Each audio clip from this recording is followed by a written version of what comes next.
Eloheinu, melech haolam, asher kiddushanu b'mitzvotav, v'tzivanu la'asok b'divrei Torah, la'asok b'divrei Torah, la'asok b'divrei Torah, la'asok b'divrei Torah, la'asok b'divrei Torah. Okay, hello there. So come sit. So we're going to do a couple of things this evening. Just tell me that's not a dead body. Pretty small one. Okay, I can tell it to you. I'm not going to be honest, but here you go. All right, so we're going to get right into it with a couple of things very simply. We have services. We do not have services this weekend.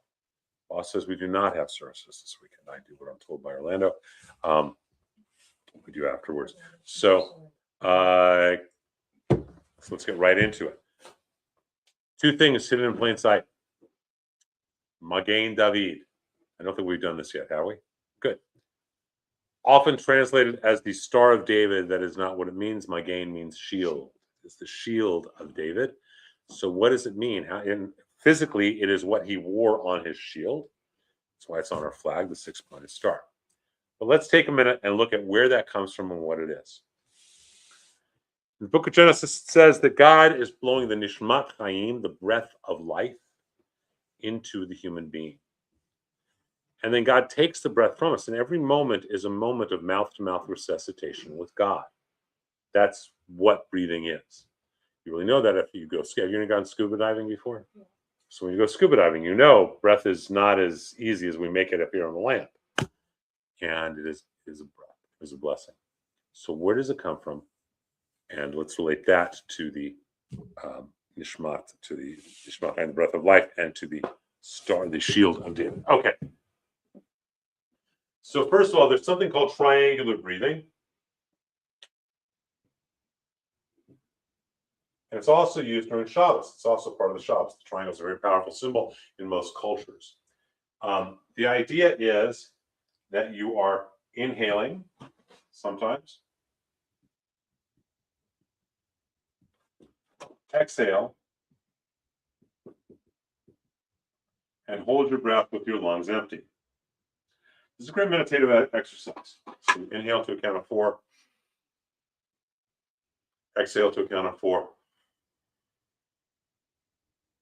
and hold with your lungs empty. That's the natural way of breathing. It's the way a baby breathes. Remember when your babies were babies, before when they were little, that's how they breathe, right? They went, remember that? And the first baby, you're thinking, okay, I'm scared. What's happening to my child? Right? It's also someone breathes when they're about to die. I've been around anyone who's about to die, but that's how they breathe. One of the ways that a hospice nurse knows how close someone is to death is how long the space is between their exhale and their inhale. Okay, I'm going to guess it's similar to the animals, though I don't know. Most animals that I'm injecting something, so it's not a natural death. So that's the natural way of breathing. Babies. Yeah. They wouldn't mind God. And that's how the cat. It looks like it's going to go, and then. Right. So it's how you exhale with our lungs empty. Generally, what happens is if you ask a human being to hold their breath, they're going to go, and that's tight. As opposed, it's not a place of faith. As opposed to empty is a place of faith that God will refill the breath. Okay. Now, there's a meditation that goes with triangular breathing, and that when you inhale, you're focusing on your nefesh, your physical aspect of your soul. When you exhale, you're focusing on your ruach, your mental emotional aspect of your soul. And when you're holding your breath with your lungs empty, you're focusing on your neshama, spiritual aspect of your soul. In fact, there's even a meditation where you do it with a verbing, with the verb of nafshi, ruchi, nishmati. So my soul, my soul, my soul. So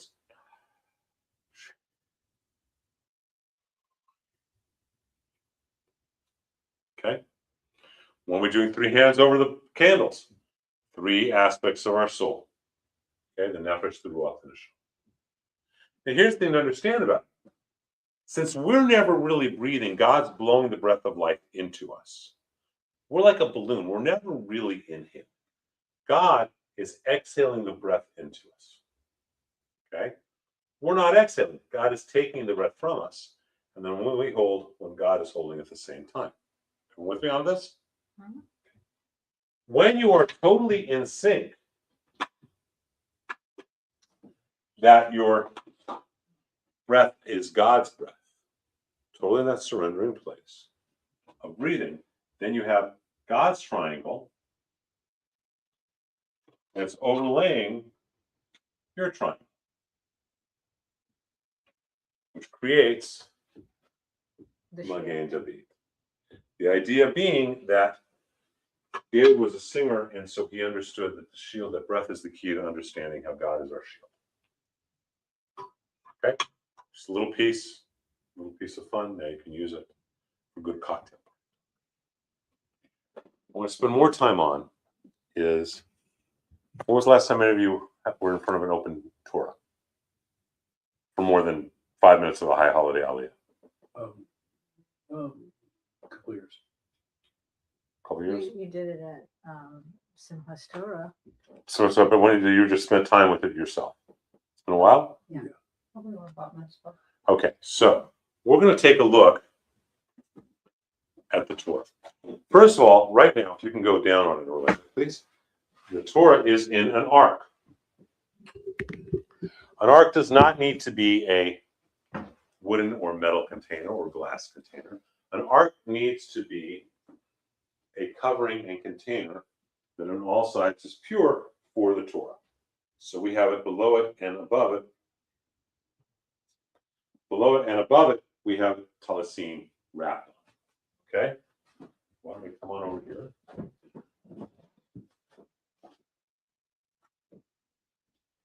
And this is a Torah.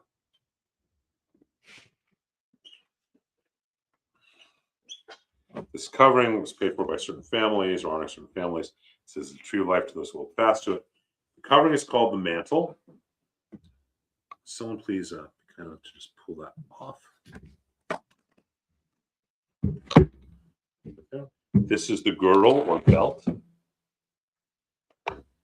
Oops. And this is the Torah. The Torah must be made of kosher animal skins. Okay, these are the trees, the branches. This is the yad. It's a hand. Yad living his hand. It's a pointer, so we don't touch the face of the Torah. It's made from. It has to be a kosher animal, typically cow or deer. Okay, and each page, if you look at it, that's a page. So this is one end of the page. This is another end of the page. Okay. The scribe, which is called a sofer, writes the page and then sews the pages together.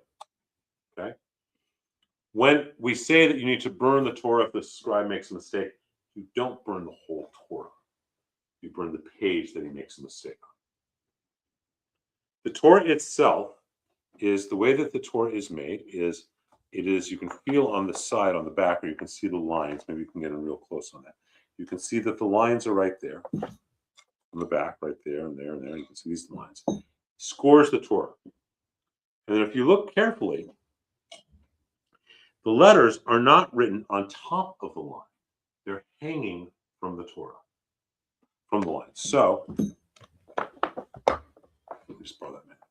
No, please. No, man. So, if we look at, excuse me,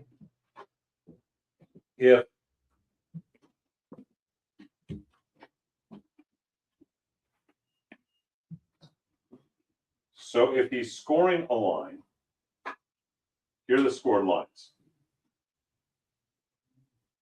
Okay? He does that with like an X-Acto knife, a knife.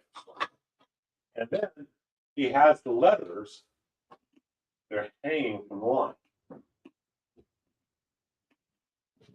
Okay? Just following that. So that's an olive. Where's your bet? Right? every letter hangs below the line. Some letters are above the line. Good. Okay. Only one letter is above, through, and below it, which is Lamed. To study, which is Lilmod, is to go from below, through, and above. It connects all the worlds together. On the letters, you're going to see crowns. And it's calligraphy, whatever the crown may be. Okay. The Yod as an example actually looks like this. You're going to look at the crowns. The crowns are the highest level next to the song of the Torah writing. Okay? We're going to look at this for a second now that you know that line. So look, he scores and then he draws.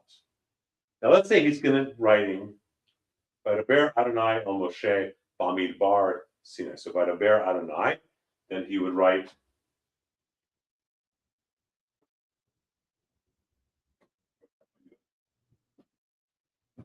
this is how he would go about writing it. Vaydaber, and he'd leave a big blank space, and then he would write El for El Moshe. Okay? He's got this blank space. So he's going to write the whole page, leaving blank spaces for God's name.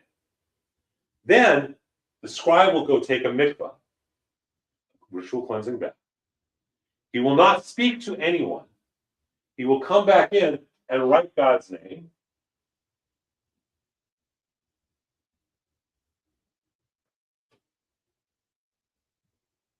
All of God's names on the pages, not speaking to anyone, having pure kavanah, pure intention.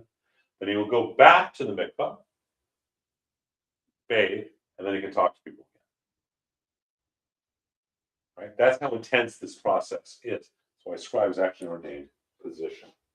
So that's what we're going to look at right now. So if we look at the Torah itself now,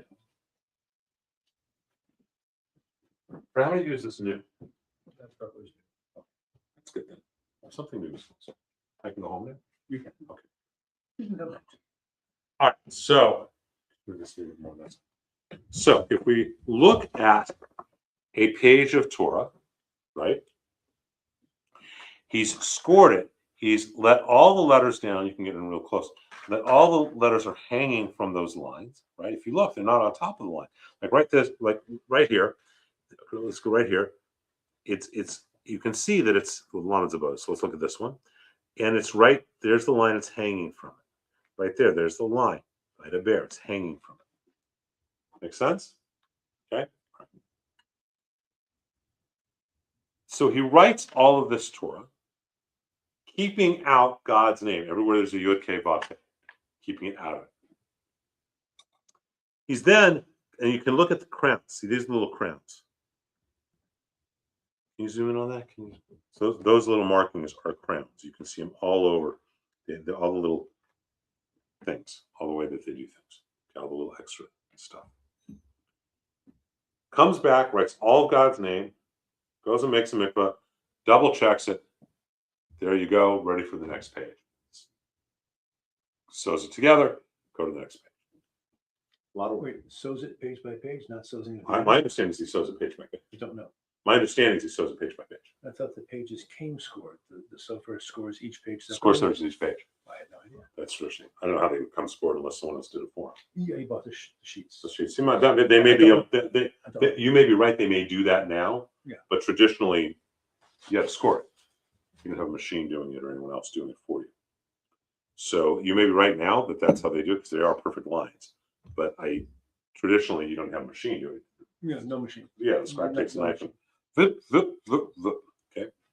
And you can still see the scoring in between the lines, in between the columns. You can see right there. Yeah. Okay. He also makes a lighter line on each side vertically so he knows how far he can go. And it's pretty perfect if you really look at it. One of the things is there was a book called the Bible Code a number of years ago. The idea that in the Bible, there are all these hidden messages because this letter's on that place and this letter's on that place. And when they're diagonal, it makes a message. The problem is that whole concept is entirely ridiculous because that's based on an English printing of a Bible, and here's the Torah. It's nothing to do with it. Now this one, yes, this is called a Vav Torah.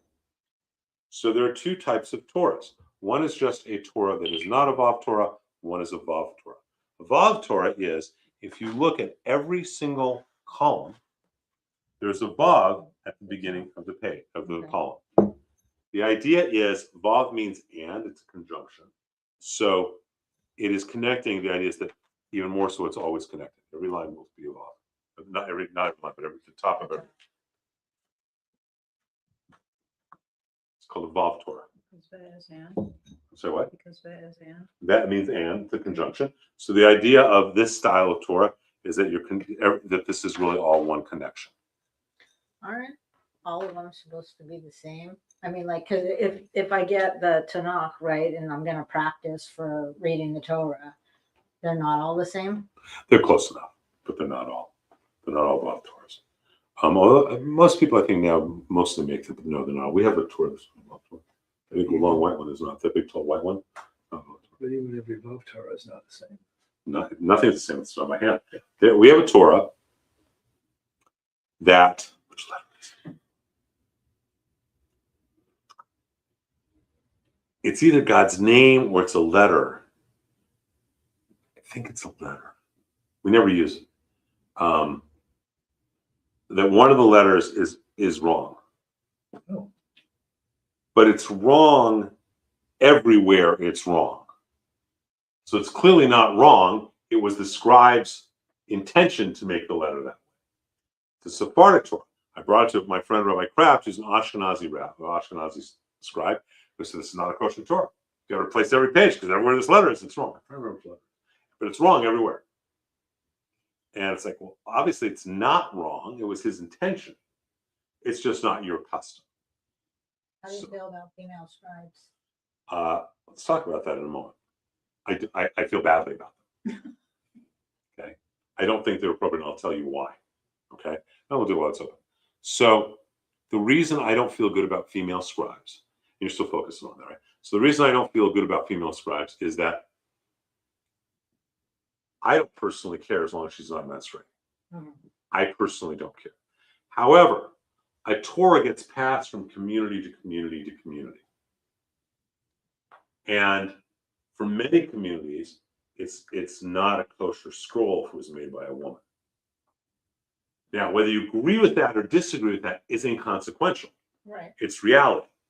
So I would never want to lead a community astray if 50 years after a Torah is written by a woman, saying this is a kosher Torah, as it's passed to another community, and the other community thinking that it's kosher by their standards.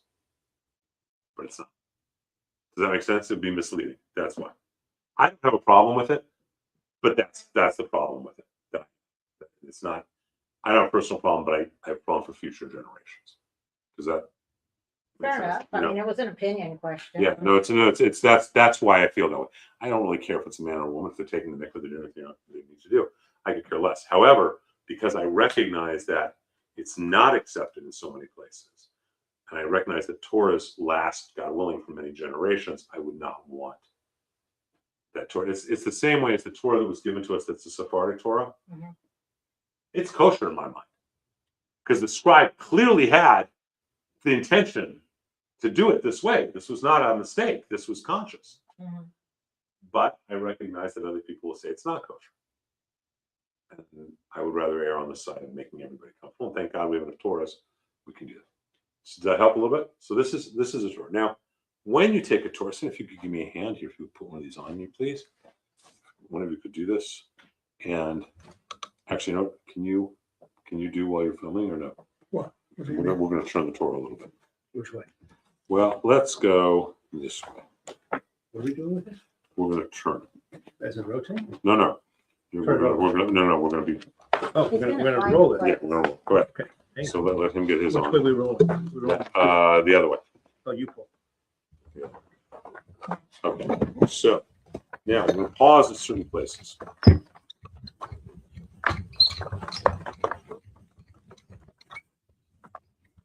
So you can see that these breaks are different breaks. Typically, a partial will begin at one of these breaks, not always, but typically.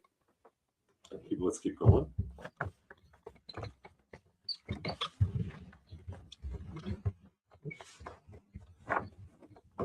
And there are markers. If we pass one of the markers, but keep going. We'll come back. Yeah, exactly. Fair enough. Go ahead. Okay, Here we are. great. Chapter break. Book So break. right here it says Vayikra El Moshe. This is the break between the books. This is the one before it. This is Vayikra, which is the book of Leviticus. The one before it would be Exodus. Okay, and you'll see this is one of the ways you know where things are. So now, if I'm looking for the book of Leviticus, chapter 7, verse 12, I'm going to go here or whatever parsha I'm looking at. Make sense? I got an idea where the beginning is. Okay, if we can roll back towards Sandy, please.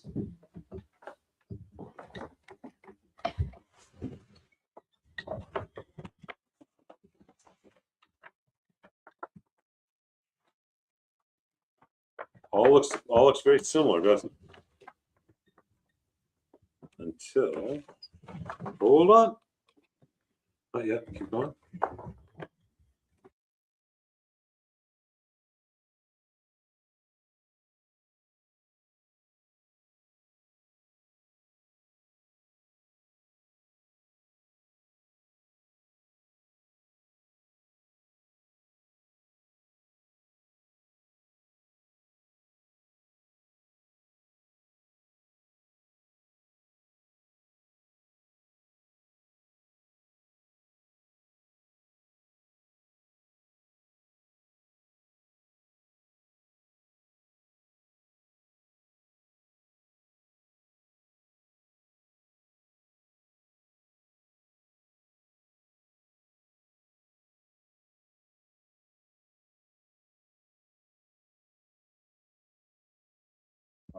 Remember the Sabbath.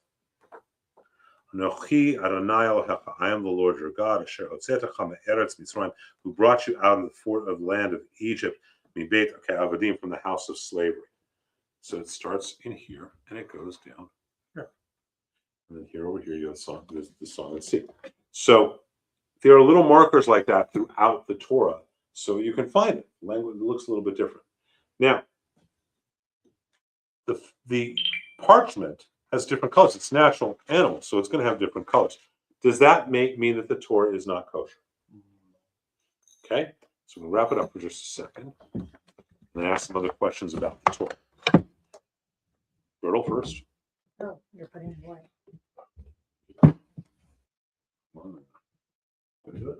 Yeah, Sandy, can you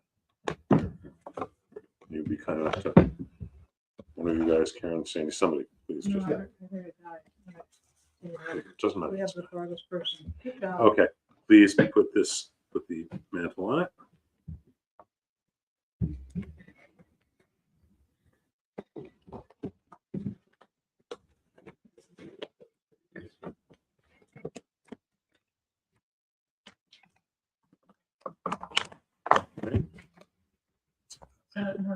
Matt Gorman's, Is that not supposed to what? Matt Gorman, his Yes. family? Yeah, good.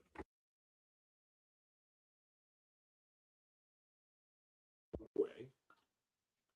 Let's talk about her a little bit more. Okay. So first of all, that's the new information for you. Yeah. Let's talk a little bit more about what goes on with that. A Torah needs to be kosher. If a page is not kosher, it can be repaired, it can be replaced. Do you need to replace the whole Torah if something is not kosher on one page? No, just that page. So here's a question. How do we determine whether it's kosher or not based on the letters? Because letters get worn over time, right? Yeah. So over time, letters are going to be questionable. Is that a bet? Is it a dalet? Is it bet or is it a kaf? That's a really good example, right? Is it a letter that looks like this? Or is it a letter that looks like this? That's pretty close, aren't they? Yes. Right? So how do you know? Who's the determining person who's going to say, oh, that's okay, oh, that's not okay? do you think it should be? Not me. Probably the scribe. A scribe? Wrong. What about the rabbi? Wrong. Cantor? Sanhedrin? That's it. I have no idea. A child. Okay. If the child can recognize the letter, then the letter is considered kosher. If the child cannot recognize the letter is not considered kosher. Does the child have to be a certain age? I think 7, but I'm not 100% sure. I'm not 100% sure. And it's got to be a child who can recognize the letter. And if the child can recognize it, then the letter is readable. If the child can't recognize it, doesn't matter. Because remember, the sofer or the rabbi might know that phrase is Vaydaber Adonai el Moshe b'midbar Sinai b'el hamoed. And so we don't want anyone to have that. So just a child who's just working out the letters themselves. Kids who can't read them the whole period. I understand. A lot. But they don't. But the idea is it's just looking at the random letter. So that's and then there's some obviously if they're too blown out, they can't tell. But that's the judge. So we're told we're supposed to live by the words of Torah, not die by them, which is why, as sacred as the Torah is, we do not die by it. One of the tortures the Nazis did, right? They told the rabbi, urinate on the Torah. No, kill me. If you don't urinate by the Torah, I'm going to kill a child. What does the rabbi do immediately? Pulls out his Yep. He shows that he is of the tribe of Joseph. He comes from that tribe of Jacob in the same world. And he does what he needs to do. So it's really, really important. We have this idea of Hagbah, which is the lifting of the Torah, which you do after the Torah reading. You are supposed to lift it so you can fully see 4 columns, one for each of the 4 worlds. Okay. Go on. What's the? I always learned it as 3. It's 4. I mean, I typically do 7, but I get it. It's okay. It's just how it depends on how big your wingspan is. Exactly. But it's supposed to be 4. And it depends where you are in the Torah. It depends also how what size Torah you're using too. Or how balanced it is, Yeah. right? So, but it's supposed to be 4. And then the other thing is that when the Torah is lifted up, we're all saying that this is the Torah given by God through the mouth of God through Moses' hand. And people make a common mistake, and I'm constantly trying to correct it. We do not kiss the Torah. I mean, you can kiss the Torah, it's fine, but we're not. When the Torah goes around, we never turn our back to her because it's out of respect. You don't turn your back to a king or to a queen. And when we kiss her, we're not actually kissing her. We're taking the commandments, our tzitzit or a prayer book. We're actually not going kiss, touch. We're actually going touch, kiss, because you're bringing the words of the Torah to your mouth. This is when people who are not Jewish, especially anti-Semites, see us doing this, they will say, oh, they say that idol worship is forbidden, but they worship the Torah. We don't. We don't. It's not an idol, and we're not kissing the idol. We're bringing it to our mouth. Well, I kiss the Torah all the time, but it's just out of love. It's not out of, she walks around type of thing. It is an honor to hold the Torah, and you can tell how you are doing internally with your own psycho-emotional religious perspective by how heavy is the Torah for you. Same Torah, some days will be light as a feather. Some days as heavy as an anchor. Same exact Torah. So we know it weighs the same, so what's different? Okay? You did some not such good things that day, and you're carrying the Torah. It might be heavy. You did some mitzvot the night before. Some tzedakah, whatever. Might be light. That is a truth. I've told you guys the story of my grandmother when she was in her 90s. She wanted the Torah. The Torah came home. A friend of his rabbi, it wasn't from this is the year before. It was at his shul, and she was 90, whatever. And her father had been a rabbi, and so she never was allowed to touch the rabbi, touch the Torah. And so he said, Rose, come up here, and we're going to hold the Torah. And I was terrified she was going to drop it. she was 4'10" with 6 inches of hair, the kind of crap. And so I started going, for her, it was light as a feather. All of these are important things. Now, who can hold a Torah? And why? At any point in time, or who's even allowed to touch the thing? What do you asking? Yes, both. Well, I can. You can, as long as you're not on your menstrual cycle. Right. Must be 13. No, anybody can hold a Torah. Anybody can actually read from a Torah in theory, although that doesn't happen because part of reading from a Torah, the Aliyah, is also about being a man or a woman, an adult, and giving interpretation to our Torah, interpreting the words. Can a Christian hold it? Yeah. No. Really? No. Torah is considered what's called Klei Kodesh, means holy vessels. And there are a few of them, film being another one, that you need to be a Jew. In most communities, an adult, but certainly a Jew. Okay, in order to hold the Klei Kodesh. You cannot, if you are menstruating, you cannot hold a Klei Kodesh. Menstruation says you'll burn it because you're so powerful at that time.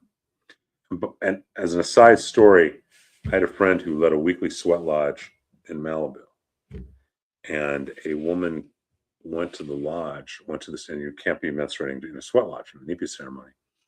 And apparently during the ceremony, her menstrual cycle started. And she had to excuse herself. And when they took off the blankets, sweat lodge is made of the willows that are here, and then blankets are put on top. When they took the blankets off, where she had been sitting was scorched.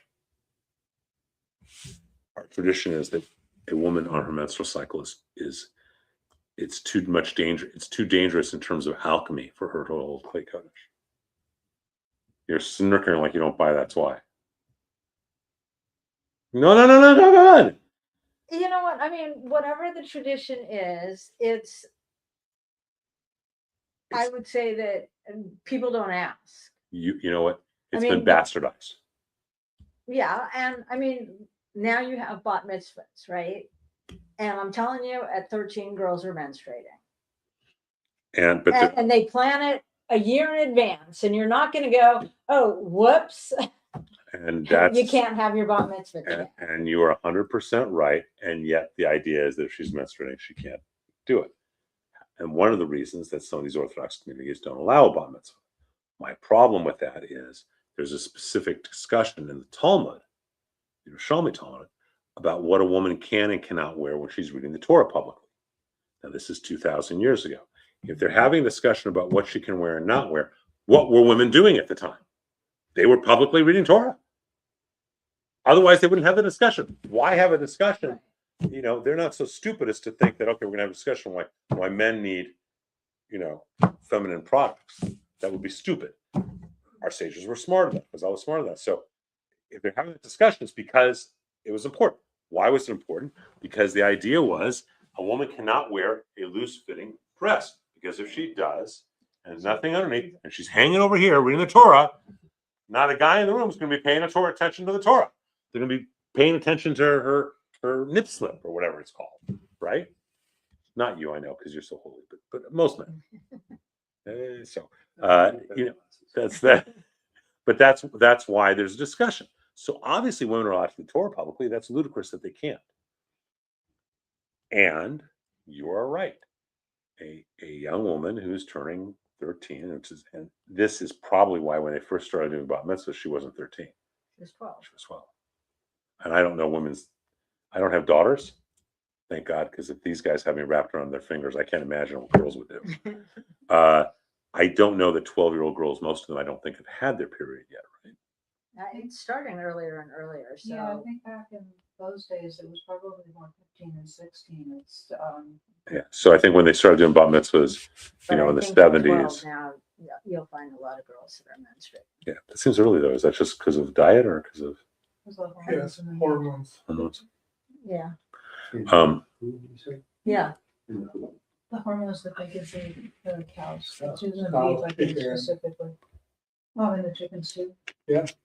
So, but that's why I think they said that it was 12, not 13. I think that would have been the reason. I was not there in the 70s when they were deciding in the reform movement to do bat mitzvahs. So, but I would think that would be why they made it a year earlier. Would have been for that reason.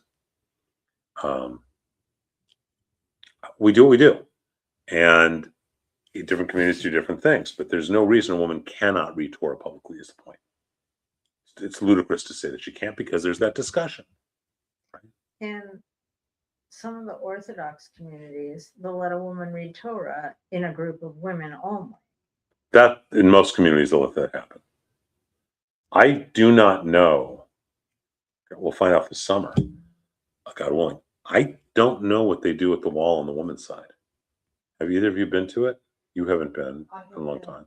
been, But but it was 2017. do you remember what they did on the women's side? No, I wasn't thinking about it. Do you remember it all? I was 15. I don't think Allison paid attention. She was too busy praying to think about it. So I don't know. But it'd be interesting to find out, which we'll try and find out because I don't know the answer. I'm okay not knowing. I've never been to the women's side, so I can't make a comment about.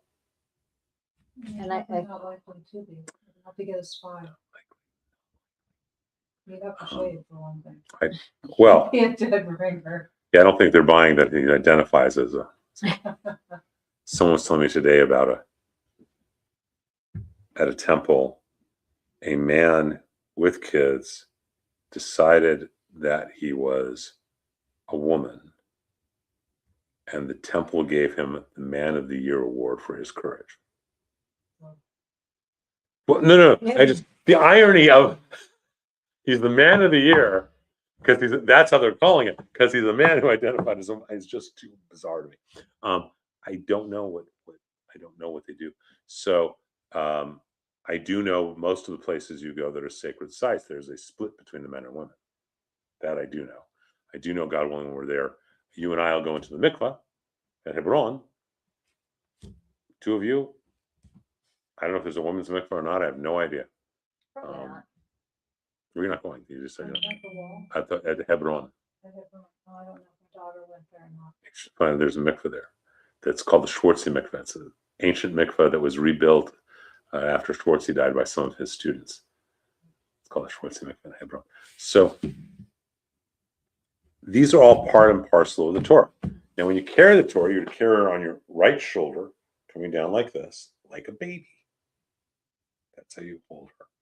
And it is extremely beautiful and it's extremely powerful. When you read from the Torah during the week, here's what's really, again, we talked last week about meta history. I think, didn't we? Or was that something else that I don't remember? About meta historical, that our holidays are both historical and they take place, their values today. Oh, we talked about on Saturday, Shabbat. They're both based on history and on how it affects today. So the slavery of Egypt and the Exodus is about both commemorating the ancient Exodus and it's about what are we slaves to today to get free. Okay? That is a truth. When you read the Torah, if you really think about it, and I try and get bar and bat mitzvah kids to remember this, although I don't think any of them do, at the time at least. You are reading the same passage that is being read at that moment all around the world in the exact same way. It's really powerful. It's pretty powerful of today. And in the same way that it has been read for thousands of years. Also pretty darn powerful. And so it combines all of that in one moment. Now, in Ashkenazi, there is the tradition of trope, which is the melody. Da, da, da, da, da, da, da, da, da, da, right? There you go. Exactly. And each of these scroll marks, Means something. the most ancient music notation system actually in the world, the second being Gregorian chants. But this is older than Gregorian's. And it's little markings above or below that tell you whether it goes da da da da, what it means. And then you have a different trope for each of the scrolls and for the holidays. So on Shabbat, right? Amen. In Rosh Hashanah Yom Kippur, Amen. Okay.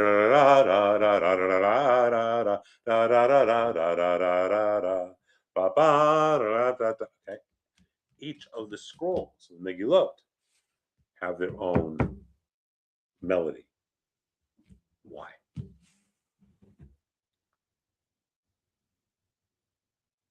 It is our tradition, and it is true, that if you allow yourselves, you will see, if we allow ourselves, we see the letters of the Torah lift off the Torah page and dance in front of us.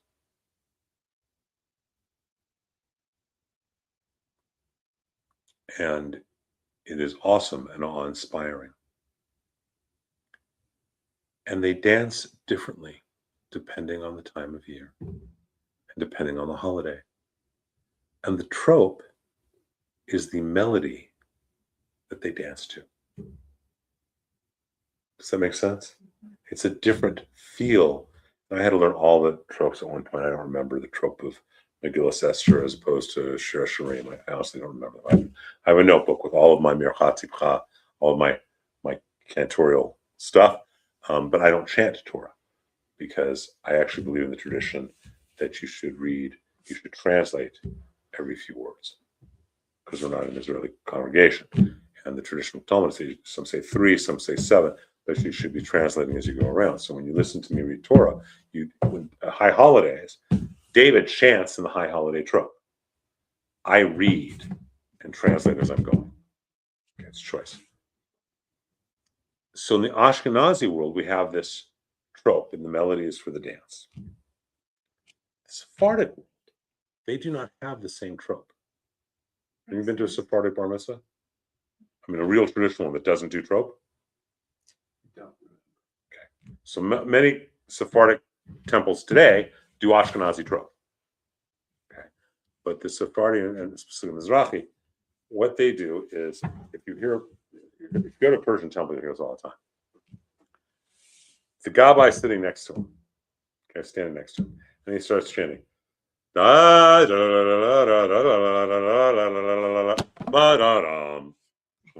the gabbai hits him, he goes ba-da-dum. Okay, he goes a sophist. Right? And he goes ba-da-dum. Okay. They don't have a trope. Most of them don't know why. But the reason they don't have a trope is, many of our historical mystics of Judaism were Sephardi. Okay, the Ramchal, Cordovero, they're all Sephardic. And the idea is that they would, rather than saying, okay, we know this is how the letters typically dance, so we've created this trope that goes with it. Their answer was, no, I know I can see their dance well enough, and I know the text well enough that I can be the musician for their dance. So there's a man named, I don't want to embarrass him, doesn't matter. There's a rabbi, Israeli Persian. And so when his chanting is never the exact same because he's literally chanting as he's seeing the letters go. Da da da da da da da da da da da da. He knows music and he knows it all well enough that he does. It's beautiful. Okay, if it's Ashkenazi, I've been to Chabad and they don't use trope really. They just read it. And because they also aren't on the triennial thing, they read the whole Megillah. No, they read the whole thing. And so it's like they're speed reading it. And your question is? Is that true that they don't use, or why don't they have trope? Or do they have trope? And Chabad has many minhagim, many customs of their own. Right. Yes. Many of which have nothing to do with Judaism. Okay. Okay, or Jewish law. Right. Many of which they've just made up. or they've taken from the Catholic Church, right? Thank you. And they don't even necessarily know that. And there aren't a lot of guys left who actually have the knowledge. My phone agrees. And bing. And it's not many Chabad rabbis know how to daven and read very quickly. Mhm. There's a great statement. A student came down from the mountains. He said, Rabbi, I've gone through every page of the Torah, or the Talmud, excuse me. Then I said, that's fabulous. How many pages went through you? I am less concerned with how many pages we go through as opposed to how many pages or words go through us. Mhm. Okay? I agree. That's, which is how Judaism traditionally is. So now, if everyone understands the Hebrew, you might be davening, but you still, if you're going that quick, what are you doing? Speed reading. Yeah. Everyone would. Yeah. Yeah. Thank you. So that's right. They, you know, is that respect her? What's your opinion? Do you think that kind of Torah reading respects her? No. Okay. No, you know what? I mean, honestly, while we were talking, I was sitting here thinking, and I had a rabbi tell me one time that when they were davening, at one point they were so into the prayer, and it was the Amida. Rabbi They- Akiva. No, this was a current rabbi. Only made it through like the first paragraph, or because it had so much meaning that they kept reading it, and then the congregation was done, and it was like time to sit down, whatever. Rabbi said Rabbi Akiva, he was so lost into the Amida, he would shuffle. He'd end up covering the entire space of the sanctuary. I once went to someone's high holiday service this many years ago. It's Rabbi Stan Levy. And I think it was Erev Rosh Hashanah, and they did two prayers.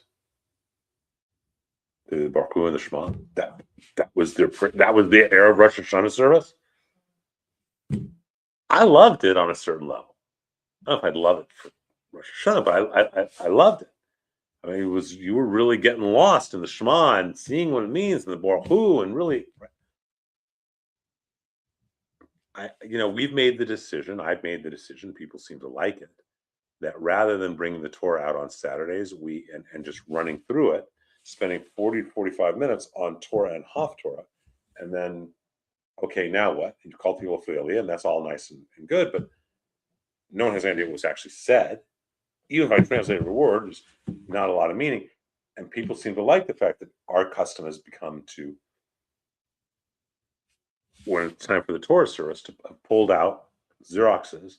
We'll have parts of it copied that Orlando's copied, and we'll have discussion and teaching on that part of the Torah and really go deeper. Because you can spend years on one word. Mm-hmm. So, let me think. There's a great line. There's a movie a number of years ago called The Night. It was with Heath Ledger. It was Knight's Tale. Thank you. And in it, the bard says he spent a year in silence so he could know the value of one word.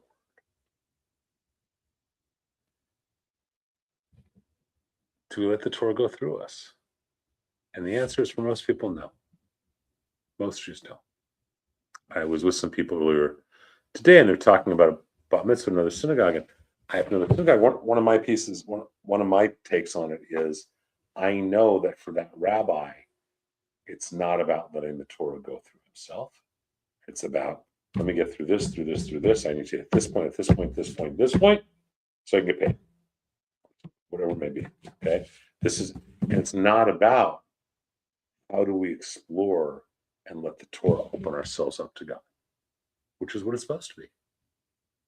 It's really what it's supposed to be. So I think it's important to recognize that when you're describing a Torah reading like that, especially in an American congregation, how much meaning does that have? Now, if you're in Israel and they're quickly going through things, but they already have been studying the portion all week as a community, and now they're reading it. And remember, they've been reading it on, it's not the whole thing, by the way. They typically read a third Monday, a third Thursday, a third Saturday. Oh, Okay, they're not reading the whole thing, typically. I don't know. When I was at Chabad, they read the whole damn. Are you sure they read the whole portion or they Yes. just read Saturdays? Because typically they read Monday, a third of it on Monday, a third of it on Thursday, and then the last third on Saturday. Typically. So are you sure they read the whole thing? They didn't, it wasn't just one third of it? One third's a lot. Yeah. No, but I mean, like when we read it, right? We just our Saturday triennial. portion is on the triennial, right? Right. That's the conservative movements. Yes. Here's my problem. So the triennial, you're with me? The triennial is that we've taken, so the conservative movement took the Torah portion and said, on year one, we read this third. On year two, we read the second third. On year three, we read part C. On year four, we read part A, and it's triennial. per parsha, not per Torah. Yeah, first. Okay.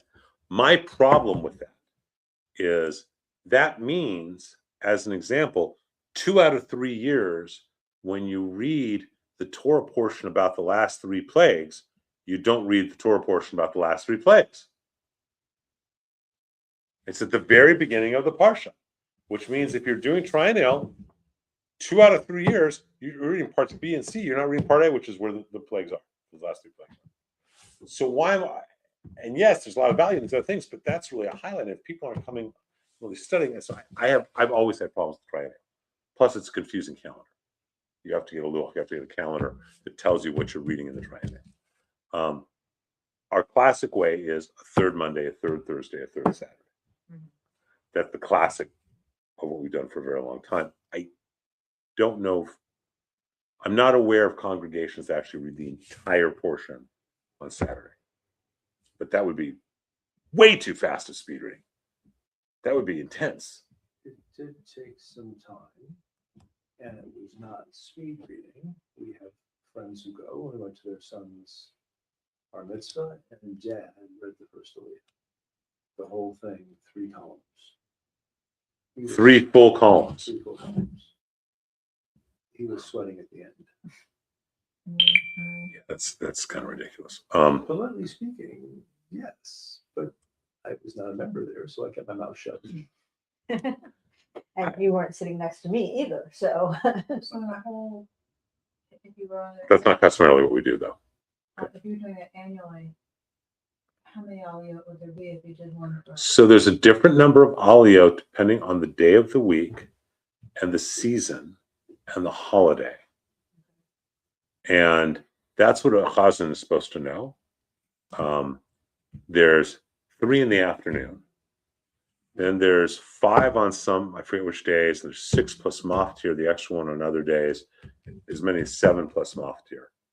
It's like Shabbat and a holiday. Again, this is all stuff I had to learn in rabbinic school that I never bothered. So if I had 8 aliyot on my bat mitzvah. 8? Yeah. Okay, so you did 7 plus maftir. Also, 1, also 2, also 3. Yeah. That's How many what you- grandparents does she have? You never know. We also can split aliyah any way you want. Okay. So there are 3 aliyot in the afternoon, but let's say we're doing an afternoon bar mitzvah. And the family says, isn't there a way we can do 1 aliyah for the grandparents, for all the cousins, and 1 aliyah for the grandparents, and 1 aliyah for the parents, and 1 aliyah for the kids? So we have 4. Okay, if we need to split it up, we split it up. It's to serve the people, so you want to make it loving. You're not adding more words, you're just splitting it differently. Okay. I actually do not know of it's interesting that you say there's the 3 columns. I don't know of any communities that do that. I mean, I I'm not believe saying you, I it's just what don't they do know. all the time, it's just what he read. And he told me it was the full portion.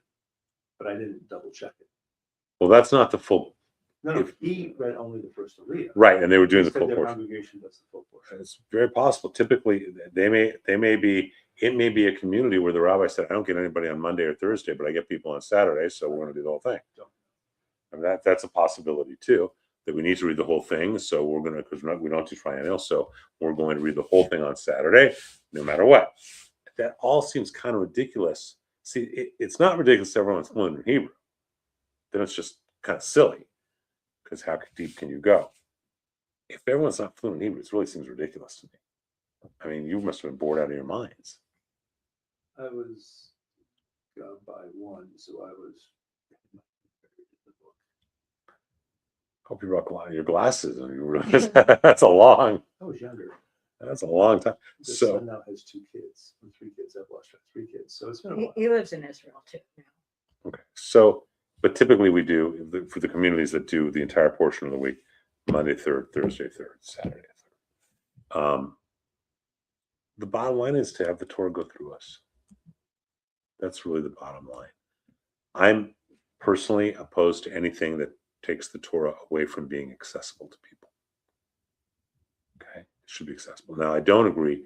There's a Reform rabbi,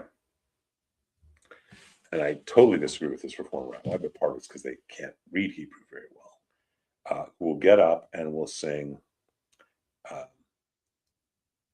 and God spoke to Moses in the wilderness of Sinai. In the wilderness, God said, Moses, take. So she's kind of, it's female. So she kind of takes the Torah portion, does what we do on a Saturday morning with morning blessings, because people don't know the morning blessings in Hebrew. So we do that with the melody until everyone knows the morning blessings in Hebrew. Okay. It's just kind of really weird to me in Torah. It's kind of very, very weird. And it's not being done as a teaching moment. Like I want people to learn the melodies and to work through the Hebrew so they can sing the Hebrew.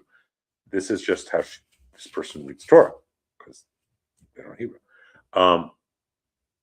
So all of it, though, is to make Torah for the people. It is for the people. It is not an elitist thing. It is why I cannot say often enough, and I say it constantly. If one of you wanted the Torah, if you want to take the Torah home, take it home. You're responsible for it. After anything happens, you're buying a new one. Take it home. It's your Torah. It's not my Torah. It's not, we say it's the temple's Torah. It means the people of the temple. It's not the ark's Torah. It's not my Torah. It's everybody's Torah. So if someone is going through something and they want a Torah in their home or wherever they are, you borrow it, because that's what it's supposed to be. And unfortunately, I think that's not how most of us were raised, were we? No. I think that's sad. It's just as much what it's the rabbis, because the rabbi can read it better. That doesn't seem like that's very Jewish, does it? But that's how most of us were raised. I don't think I ever thought it was the rabbi's Torah. Who do you think it was? It belonged to the synagogue. It lived in the house, the ark, right? And Could you take it home with you? absolutely not. But I don't think when I was a little kid I wanted to either. It just seems like it's always like it's very expensive. It's very precious. Don't drop it. Don't, all this. So that you would be, to me, I was afraid of it. It's a big responsibility. Yes. As a kid, that's how you should feel. We don't want you dropping it when you process it through. However, as an adult, you want to have access to it. I appreciate that. I mean, it's everybody's Torah, and it is. It's so important that everyone owns it. So, everybody in Judaism, the Talmud, and the Gemara, all of us are commanded to write a Torah. Okay, that is a commandment. We are all to write a Torah. A king is supposed to write 2. Yeah. Now, that also counts if you paid to write a Torah. In the same way that the moil, who's commanded to do the circumcision? We are. Who does the circumcision? The moil, usually. Right? And there's this whole little dance that this where you point the moil to be your shalit, your messenger, so that he's going to do your job. To write the Torah, you can write a letter, you can write the whole thing. You are to write. We are each supposed to write the whole Torah. I'm a little short. But one of the ways we do that is A community says, we will all sponsor a letter. And what they do is they get a scribe who's done everything except the last paragraph or last page. And then everyone said, and then you watch that scribe write that letter. Write your letter. Right. It's my letter. Okay. But the idea is that we are all supposed to write a Torah. And where this is taken really seriously is in Sephardic and especially Mizrahi communities. So if you go to Temple Kahal Yosef in Beverly Hills, on Santa Monica and Beverly Glen, have any of you been there? I used to teach Kabbalah there 35 years ago, 30 years ago. First of all, their pulpit, their bima, is in the center of the sanctuary. It's very true. It's partial. And in front is the ark with the Torah. And behind the ark, you walk around it, there is a room bigger than this room and it's gated off, it's locked and gated. And you open it up, and I don't know how many dozens of Torahs there are in this room. And they're all in the big silver canisters that Sephardim use, right? These big metal things. Only gets open and pulled out on Simchat Torah. And there it's not Simchat Torah, it's Simchat Torah. Okay? And it is amazing when you're seeing 30 guys holding these big, heavy metal canisters, dancing with them, and you got 30 Torahs in a room. So it's awe-inspiring. But they got a whole room bigger than this. They take it very, very seriously that you're supposed to write your Torah. So a family will say, we're writing a Torah. We're going to write a Torah and give it to the synagogue. Okay? Often temples use a Torah as a fundraising activity, which is probably where you wrote your letters, right? So the idea is that you bought the Torah, except for the last paragraph or page. Everyone pays. What did you guys pay? Am I sharing? I'd love to. I don't remember because we could buy a parsha, a column, a paragraph, words, a line. I don't know what we bought. We picked I up think an a idea, letter whatever it was like 180 or something. Yes, people pay it and then they buy a letter and then they have participated in writing a Torah. That's the idea. And then you spin the wheel. So then you get a prize. So that's all these customs have grown around it. It is meant to. A Torah is both an airplane and an anchor. It takes us to the highest heights and anchors us so deeply as well in this world. And it's both at the exact same time. The letters do dance. The letters do dance in specific ways, and they do look in specific ways. You can see patterns of the Torah when you look at it, and you really are centered. You can see that it's more than it just seems. It's written in a specific ink that both, like your fingernails, it both refracts and reflects light. That's why Torah ink is so interesting to look at. It looks like it's different than any other ink. Have you noticed that? That's why.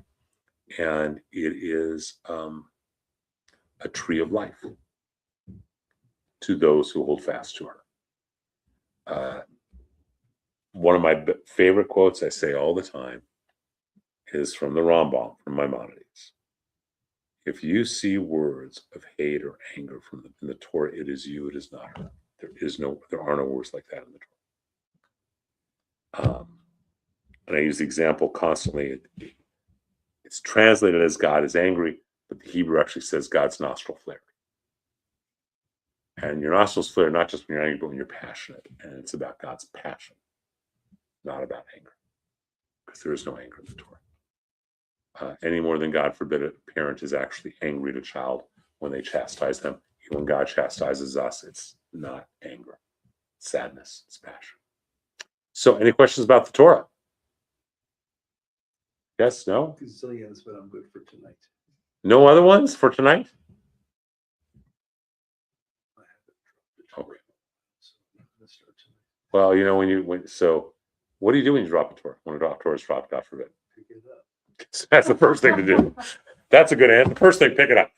So if a Torah, Yes. 40 days, Yes. 40 days, Mhm. fasting. Oh. We tell kids that they have to buy a new one. But is that, I mean, a 40-day fast, or is it like you're just not supposed to eat during daylight hours? or So something? all sorts of interpretations, ranging from the person who did it is to fast for 40 days. Okay. And you can eat at nighttime. It's like a Ramadan fast. I hate to compare it to that, but Yeah. you can. What is generally done, God forbid, when a Torah falls, is that everyone who is there rotates the days. Oh. Okay. Another Jewish fiction. And they rotate it, or they rotate it on, or they do it on Monday and Thursday. Because you can't fast on Shabbat. But on Monday and Thursday, which are the Torah reading days, you can fast on your Shabbat. You can't fast on Shabbat. And the Joyce says so they fast on Mondays and Thursdays for 20 weeks. Okay, so what about, I mean, I was at a synagogue and it was during the Hagwa, right? And it started like leaning over and everybody like turned around. Like if I don't see it get ripped or dropped, I don't have to fast. I have no idea where that came from, but probably another legal fiction. Yeah. My favorite one, it's a horrible story, but my favorite story like that is there was a congregation, very problematic congregation. They had a lay-led service. There was no rabbi there. And while they were having it, the Torah fell out of the ark. How does that? Don't answer. They called me and said, "What do we do?" Did you at least tell them to pick it up? I didn't. I actually didn't. I had not thought about it. But it was after Saturday, so I know they had already picked it up. So I'm really not sure. So I'm going to call my friend Rabbi Shimon Kraft, who is a rabbi and a scribe. He's a big scribe here in Los Angeles. I'm going to say, Shim, what do they need to do?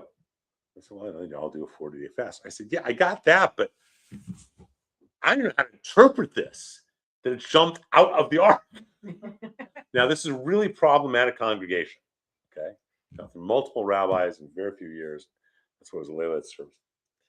And Shim made a great comment, Rabbi Kraft made a great comment. He goes, they need to understand the Torah is saying, stop talking and listen to me instead. Which I thought was such a beautiful interpretation of what was really a problematic issue. So if you listen, she speaks. If you look and watch, she dances. And she holds all of the secrets. She really does. And we just need to listen. I will tell you on a personal level, I grew up believing the Torah was written by men inspired by God. Okay? That's how I grew up. The more that as an adult I studied, the deeper and deeper I studied, I do not believe that anymore. There is no doubt in my mind the Torah was not written by any human. No doubt. There's just too much. So that's why I believe. I don't require or request anyone else have the same belief I do. But I will tell you that is my belief, and I am certain of it. There's just too much that's hidden within the words and the hidden things that are hidden in plain sight. The different phrases, the different problems in grammar, the different language issues, the different calligraphy. I don't believe that is humanly possible. Doesn't mean right, but it's the exact opposite of what I believed as a child, as a young man. So, any other questions on that or on the Magen David? Okay, fabulous. So we'll take it from there. I'm going to put away our Torah. I hope this was fun. Yeah. And did we have a lot of people online tonight? Okay. And Is it off now?